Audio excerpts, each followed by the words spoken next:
I can't believe we only have one season left of Game of Thrones, and the way they are just blowing through this series and teleporting all over Westeros, we are definitely getting to the end of the road here. Winter has officially come, the wall is down, the White Walkers are on their way with their crazy ice dragon, so I think now's a good time to start wondering, what is the deal with the White Walkers anyway? Like, what are they trying to accomplish with all this shit? I mean, there's the obvious answer. But if you know anything about the Song of Ice and Fire and George R. R. Martin, you know he doesn't buy into that whole good versus evil bullshit. We see it in all of his characters, like most obviously Jaime Lannister and Arya Stark, but even in fan favorites like Tyrion. Just because he's smart and funny and compassionate doesn't mean he's not a bitter, power-hungry little shit. Well, more so in the book than in the show. In the show, he can, like, do no wrong. But, you know, in the book, we get to see, like, how much he loves playing the Game of Thrones. He's just like his dear old dad. Gemma Frey totally called it. Tyrion is so much like Tywin. Well, except for, like, all the super evil killing baby shit. But he's like a chiller version of Tywin. But, actually, no. Speaking of evil shit, he totally killed his dad. Which, like, just because we liked it doesn't make it right. And it definitely wasn't necessary. Anyways, what I'm trying to say is George R. R. Martin is all about complexities and motivations and moral gray areas, so it doesn't make any sense that the largest antagonistic arc of the entire series would be one-dimensional. So it begs the question, why are the White Walkers here ruining everyone's summer anyways? Like, they've been around for thousands of years through multiple dragonbursts and magical eras. Like, why go south now? Like, what have they been waiting for? What is their endgame? And I will do my best to answer those questions using a mixture of popular theories and all the information we have so far. First things first, if you haven't read the books, go look up Bran's Weirwood vision he has in the Dance of Dragons. Like most prophecies in Game of Thrones, he sees a bunch of, like, seemingly random shit, but when you identify the people in those visions, you see that the thing that connects these moments in time is that they're all catalysts in the rise of the White Walkers. So you can use Bran's vision as, like, focal points through the journey of the White Walkers. So, let's talk about what the White Walkers have been up to for the last 10,000 years. First, they're created by the Children of the Forest at some point during their 2,000-year-long war against the First Men, and they were originally intended to be used as weapons against the First Men, but it totally backfires and they end up fucking everyone up, and then it plunges the world into this bitter winter that lasts like a generation. But then the last hero of the First Men teams up with the Children of the Forest, and somehow, someway, they stop the White Walkers and they end the Long Night. At this point, it's around 8,000 BC, and Bran the Builder, aka the First Stark, builds the wall with the help of the Children of the Forest, and during its construction, they, like, weave in magical spells that repel the others and keep them on one side of Westeros. After this, the White Walkers kind of, like, chill out for a bit. I'm assuming that they suffered a pretty bad blow in their defeat, so much so that the Night King was just like, ugh, I'm gonna preserve the few homies I have left, go back to the land of always winter and, like, figure my shit out. So when did they start creeping back into the world? Well, if Bran's vision is any indication, as early as a few hundred years after the wall was built. And that's if we assume that the earliest moment he glimpses signifies the beginning of their return. So, it's somewhere between 7,000 BC, and the 13th Lord Commander of the Night's Watch is on top of the wall. And he looks down and he sees this, like, sexy White Walker lady, and he's like, oh yeah, I need that icy ass. And keep in mind that, like, in the books, the White Walkers are supposed to be, like, these elegant, beautiful creatures. Terrifying, but, you know, elegant and beautiful. Anyways, so he sees this corpse woman with, like, icy white skin and bright blue eyes and just completely falls in love with her. And he's this, like, fearless warrior, so he, like, chases her through the haunted forest and, like, totally makes that shit happen. And supposedly, when he gave her his seed, he lost his soul. Which, I don't know about you, but to me, sounds like girl had some moves, you know. Good enough to make you sell your soul, if you know what I'm saying. So he takes her to the Night Fort, which is this castle on the wall that has a passageway underneath. And, pause. How do you guys think this bitch got through the wall? I mean, I've read some theories online, but I'd like to hear some other ones in the comments. Unpause. And they enslave the Night's Watch with sorcery and become known as the Night's King and the Night's Queen. After 13 years, King Necrophilia and the Ice Queen rule over the Night's Watch, doing a whole bunch of fucked up shit, like making a bunch of human sacrifices to the Great Other, which, by the way, let's be real, is totally how weirwoods are made. Just saying. Blood sacrifices. But I think the reason why Bran sees them in his vision is because their union sparked a revival in the creation of the White Walkers. Through their extracurricular blood magic activities, they realized, like, oh shit, if we turn babies, they're not only just going to become whites, they become White Walkers. Hell yeah, babies are the key to our resurgence. It's not over yet. But then Jormungand, the King Beyond the Wall, and Brandon the Breaker Stark, the King of the North, team up and shut that shit down, and then all records of the event are destroyed. What is the fate of our icy couple? No one really knows. What we do know is that the Horn of Winter was used to wake the giants from the earth, and that a great effort was made to hide the identity and the actions of the 13th Lord Commander. And why are these facts important? Well, according to wildlings, if the Horn of Winter is used again, it will bring down the wall, which, I mean, I know we've already seen some wall destruction, but maybe there's more to come. And secondly, the destruction of the records was possibly done to hide the fact that the 13th Lord Commander was a Stark, which I think is true because it seems like Bran's weirwood visions only involve people he's related to, but the Stark identification is important. Let me explain. So, after the White Walkers got this sweet baby knowledge, why didn't they just hijack a bunch of wilding babies and turn them? I mean, there's obviously hella wilding babies that are just ripe for the picking, so why aren't there like a million White Walkers? Well, it's theorized that because the White Walkers were created from the First Men, that in order for the change to be successful, they need the blood of the First Men, or more specifically, Stark blood because of its magical, mystical properties.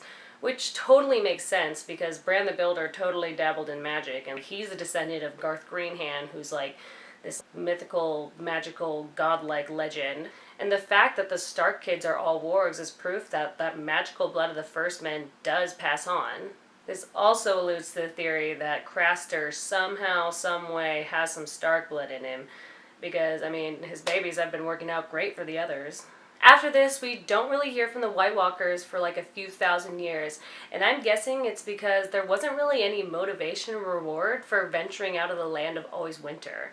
I mean, they were probably still pretty weak and pretty low in numbers, and yeah, they knew how to expand their ranks, but it's not like they were just like happening on a bunch of magical First Men babies beyond the wall. And yeah, they probably hated the First Men and the Children of the Forest, but I mean, it's not that serious. Well, they need to go building an army and endangering themselves when they're already endangered. And plus, even though the wall kept them north, it also kept the men south, so there's also a chance that they could have been weakened when the Andals invaded in 6000 BC, because when they came, they wiped out the Children of the Forest, and with them, the magic of Westeros. And keep in mind, the White Walkers were created with the Children's magic, so perhaps they need magic to really thrive. But let's continue through time.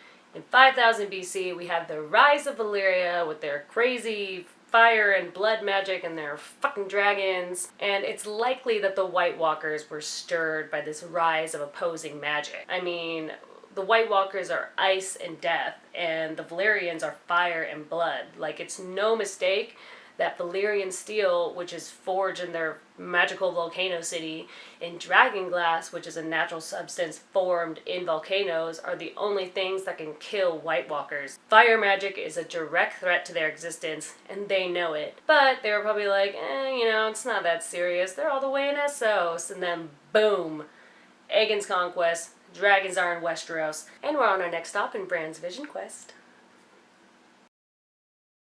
I think it's safe to say that whatever the White Walkers were doing at this time, the Targaryen's dragons caused them to wake the fuck up. And at this point, we're about 300 years in the past, or year 1 AC for Aegon's conquest, or the first year of the Targaryen Empire. Bran sees a pale, dark-eyed youth cutting 3 weirwood branches and fashioning them into arrows, and this man is most likely Brandon Snow, who is the bastard brother of Torrhen Stark, the king who knelt. And Brandon Snow was not into kneeling. He thought that they should challenge the Targaryens on the field and take down their dragons using their weirwood longbows, because you can guide weirwood arrows using sorcery. Apparently, Bloodraven killed Daemon Blackfire in the Battle of the Redgrass using a weirwood arrow he shot from 300 yards away. So I'm thinking the Night King totally had a weirwood core in that super javelin ice spear he chucked at Viserion, because either that dude moonlights as an Olympic gymnast, or that super ice spear had a weirwood core?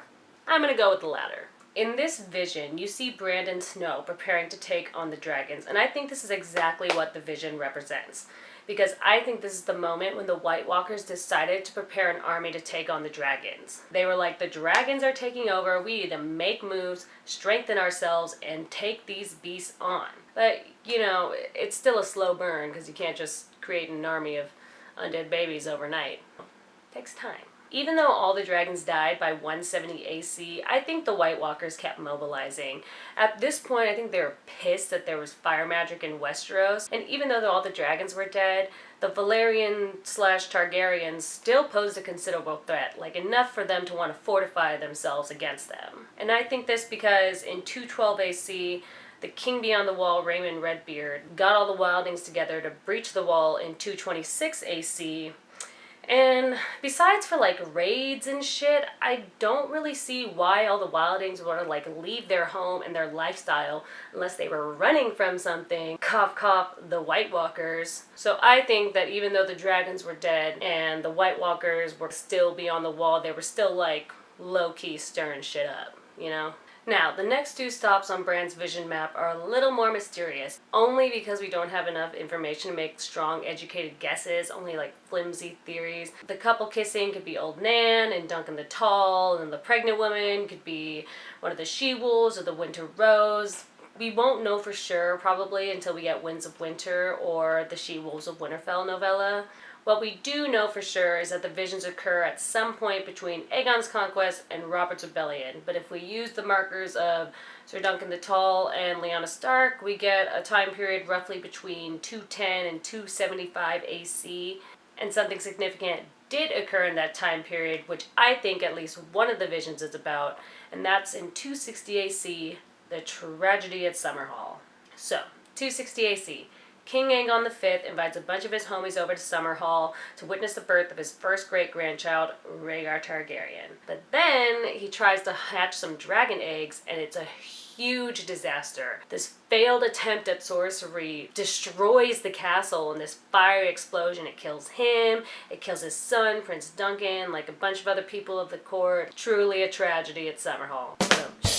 And I personally think that this is the event that called the White Walkers into action and started their descent southward, because the Targaryens fucking with fire magic and trying to bring dragons back is exactly the kind of thing that would make them want to come out of the woodwork and like deal with it. But not only that, amidst the flames, Prince Rhaegar is born, and that's a whole other thing. Because the ghost of High Heart told Prince Jaehaerys II that the prince that was promised would come from the line of his two children, Aerys and Rhaella. So Prince Jaehaerys pretty much forced them to marry in hopes that he would bring forth the next Azor Ahair.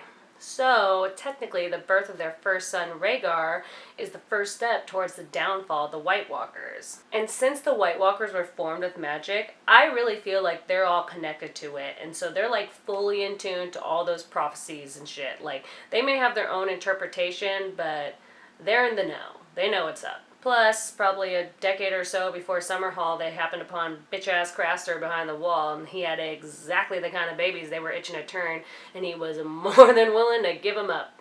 And so, for the last 50 years, they've been using Craster's son to build their army, hence why all the White Walkers we see in the show are male, and start actively, like, hunting people so they can harvest their dead. Then the last three visions I feel like are pretty self-explanatory. You have Lyanna and the birth of Jon Snow, which only furthers the Azor Ahai prophecy. And then you have Ned Stark cleaning the sword that he used to behead the deserter of the Night's Watch, which is the first time we hear that the White Walkers are back in action. But to get to the point of this whole video, I still don't think that the White Walkers are like this unwavering force of malevolence in Westeros. I've heard the showrunners say the White Walkers represent death, which seems kind of lazy to me because, like, death as a villain is as one-dimensional as you can get. I don't think they're killing men just because it's fun or that's what they're supposed to do. I think they're doing what they have to do to preserve themselves. Much like, I don't know, everyone else playing the Game of Thrones, except they're playing it for a different reason, and there's nothing more terrifying than the unknown and the incomprehensible. Like, Let's switch to the first White Walker's perspective. He didn't ask to be turned into this unnatural ice demon. He was a man that was robbed of his humanity and his life, and for what? To be used as a pawn in some endless war that he had no stake in? And then all he's left with is this like hollow existence with no purpose and no place. All the White Walkers are probably so over the Children of the Forest and the humans. They're probably like, dude, we're a direct product of your bullshit and your mistakes, and now you're trying to destroy us because you're terrified of your own creation? Like, fuck you guys.